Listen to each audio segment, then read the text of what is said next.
Hey YouTube, some exciting stuff going on today. So unfortunately I spilled some coffee on my WASD clickety-clackety keyboard, my mechanical keyboard that has some green switches, and it died on me for about a day.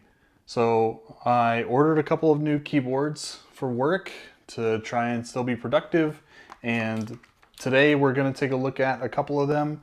So one of them is this Vissles v84 with VS2 switches. So we'll do an unboxing of this and check it out. The other keyboard that we're going to check out is this IQUNIX F97.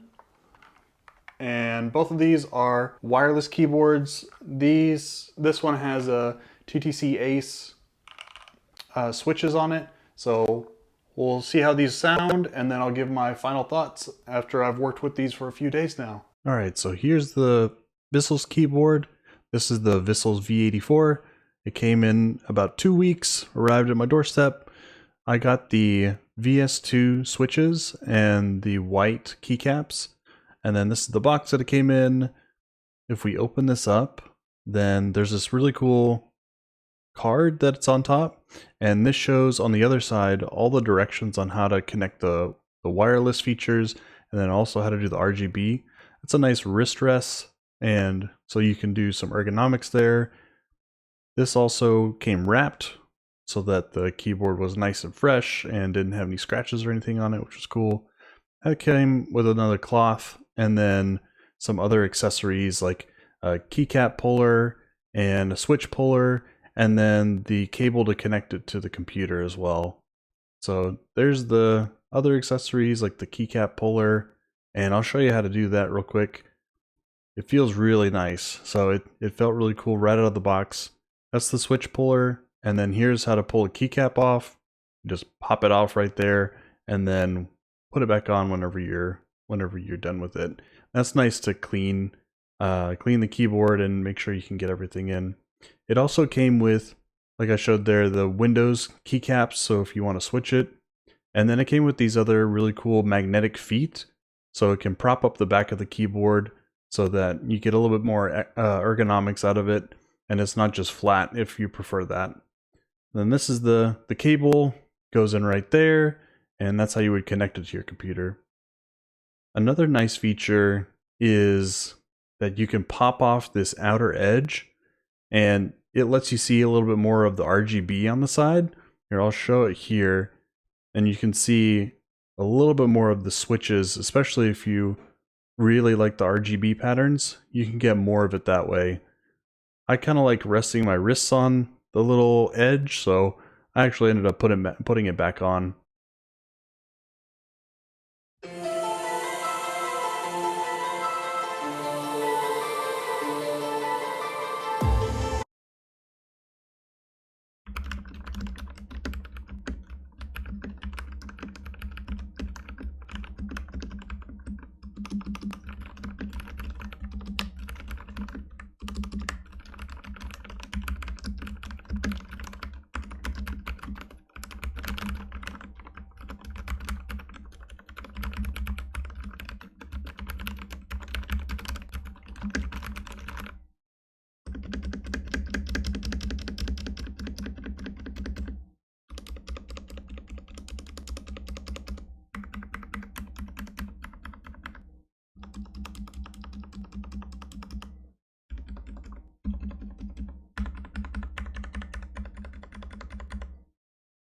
Alright, this is the unboxing for the IQUNIX F97.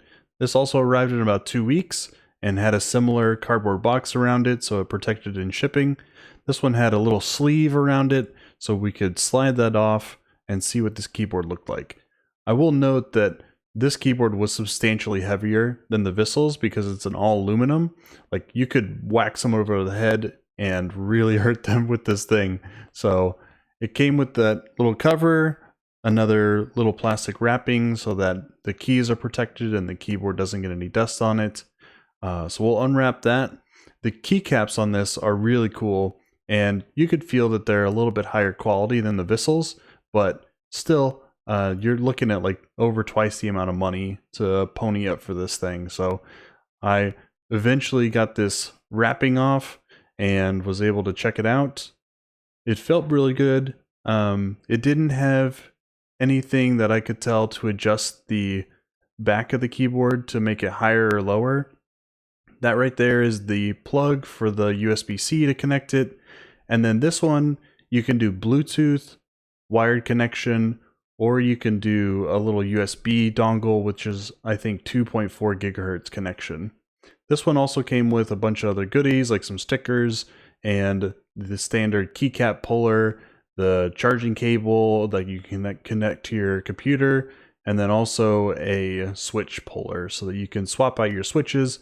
Both keyboards, you can swap out switches. This one came configured as a Windows keyboard, so I had to swap out those keycaps and make them a Mac style. But that's the switch puller there, and then that's the keycap puller. So if you wanted to pull them off, you just do this thing, pull it off, looks nice. These switches are the TTC ACE switches. They feel pretty good. Both the Vissles VS2 and this one feel similar. The VS2 is a little muddier, if you will. And then this came with a nice little brush. I guess you can take this on the go wherever you're going. I don't know that I'll ever use that, but it was interesting to find as it was shipped in there. So some cool stuff. That's the little USB-C, or I'm sorry, the USB 2 connector for the 2.4 gigahertz connection. For a size comparison, you can see that the old WASD keyboard that I had is quite a bit longer. It's got a bunch of extra space. Both the Vissles and the IQUNIX are both compact. And so you can see that the Vissles is quite a bit smaller. To connect via Bluetooth, you want to hold the function in one key, and then you'll see this on your computer where you click connect, and you should then see it connect. And this blue blinking light will then turn into your RGB lights, and that's when you know it's connected. One other thing that I had to do with the IQUNIX is actually flip the Command and Option keys, and you can do this on a Mac by going into Keyboard and then going into Modifier keys.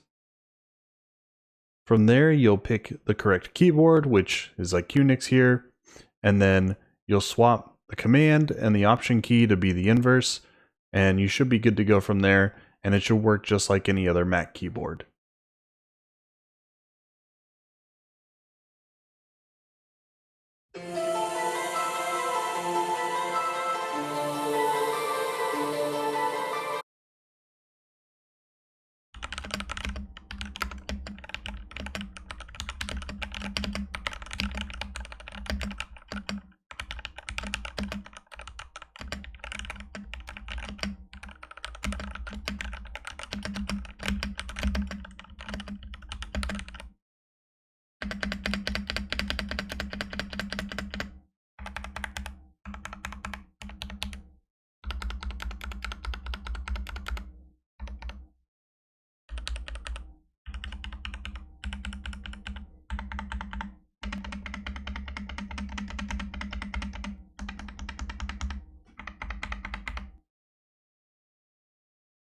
All right, I've used both of these keyboards for a few days now, and I can tell you that this Vissles keyboard is quite nice. Like, I'm surprised at how nice it is, and it's really cool that you can pop off the outer edge. I actually don't really like using it that way. I like resting my hands on this lip here. So I actually like to keep the border on, but it's a nice compact size. The keys feel good. It does feel a little cheaper than the IQUNIX, but overall, like this keyboard is less than half the price. It's a solid keyboard. The RGB is really cool. So both keyboards have about 19 different options for the different RGB that'll go through. So they're roughly the same when it comes to RGB. The build quality, the IQUNIX is a little heavier, like it's substantially heavier, I should say, because it's full aluminum. This one is not as heavy, but it's kind of a nice thing for it because then you can carry it around. Like, I would take this traveling with me just so I have a keyboard and don't have to use the laptop keyboard whenever I'm typing. So this